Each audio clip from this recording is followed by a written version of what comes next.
3 years into their marriage, Clara and Ethan shared a life that seemed stable. But Clara's past held echoes of a different story.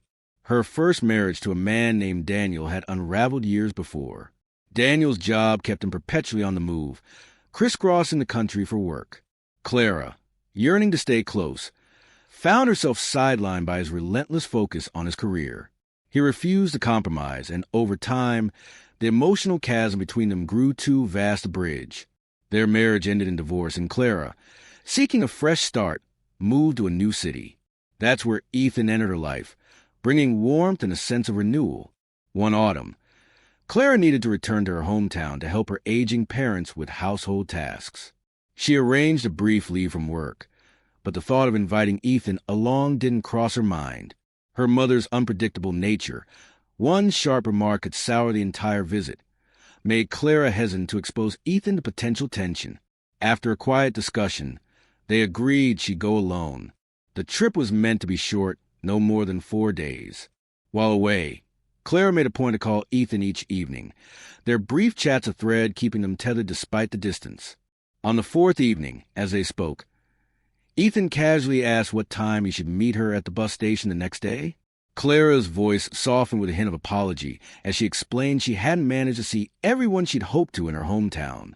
She wanted to extend her stay through the week and spend time with her siblings and their children, her nieces and nephews whom she rarely saw. Ethan, understanding the pull of family, didn't object.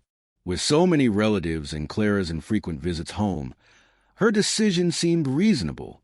He had hoped they'd share the weekend together, but he knew these moments with her family were precious and fleeting. He told her to take the time she needed. When the week ended, Ethan stood at the bus station, waiting as Clara stepped off the bus. Her smile was warm, but something in her demeanor felt distant, as if her mind lingered elsewhere. Ethan tried to coax her into conversation, asking about her trip, her family, any stories worth sharing. Her responses were clipped, almost mechanical, lacking the usual spark. Over the next few days, Ethan noticed subtle shifts. Clara, once carefree about leaving her phone on the counter, now kept it close at all times, either tucked in her pocket or gripped tightly in her hand. The change stirred unease in Ethan's chest. One evening, while Clara was in the other room, her phone vibrated from inside her bag. The screen glowed with a new message, and Ethan, curiosity overriding his better judgment, glanced at it. The words on the screen stopped him cold. "I miss our late-night talks. Come back soon." The sender's name was Daniel. The timing, so soon after Clara's extended stay in her hometown, made Ethan's stomach twist. When Clara returned, he didn't hide what he'd seen. Holding up the phone, he showed her the message. The air grew heavy with unspoken questions. Clara's face paled, her eyes darting away for a moment before meeting his. Ethan's voice was steady but sharp, demanding answers. "Tell me what's going on." "No lies." With a heavy sigh, Clara confessed. Daniel had recently returned to their hometown, no longer bound by the demanding job that had once kept him away. By chance, they crossed paths during her visit. Old memories resurfaced, conversations flowed, and feelings Clara thought were buried began to stir. What started as nostalgia had spiraled into something more. Ethan's expression tightened, his voice cutting through the silence.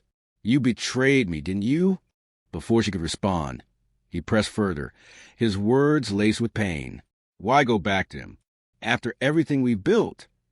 Clara's gaze felt the floor, shame washing over her, the weight of her choices pressing down, undeniable and suffocating. Ethan's next words were resolute, though they carried a quiet grief. "This is over. We're done." The life they'd woven together, 3 years of shared dreams and promises, had been shattered by her actions. It wasn't just a betrayal. It was the ease with which he discarded their bond for a flicker of the past. Rather than casting her out immediately, Ethan set a firm boundary. "Tonight is your last night here," he said, his tone icy. "Tomorrow, pack your things, leave the keys, and go. I don't want you in my life anymore." He tried to rest on the couch that night, but sleep eluded him.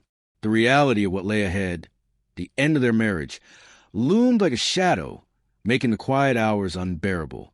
Clara left the next morning, returning to her hometown and slipping back into a life with Daniel. Ethan heard nothing from her after that.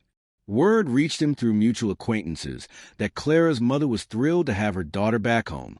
But beyond that, Ethan knew little of her new life. He didn't care to. 8 months later, Clara sent him a message out of the blue. Her words were light and nostalgic, reminiscent about their old adventures, the road trips, the late-night laughs.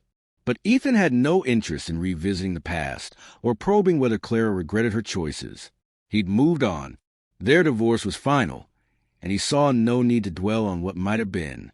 He left her message unanswered, letting the past fade.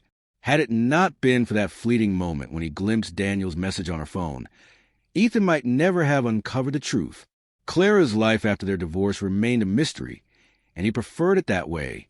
She seemed to drift through life, caught between worlds, never fully present, never truly rooted.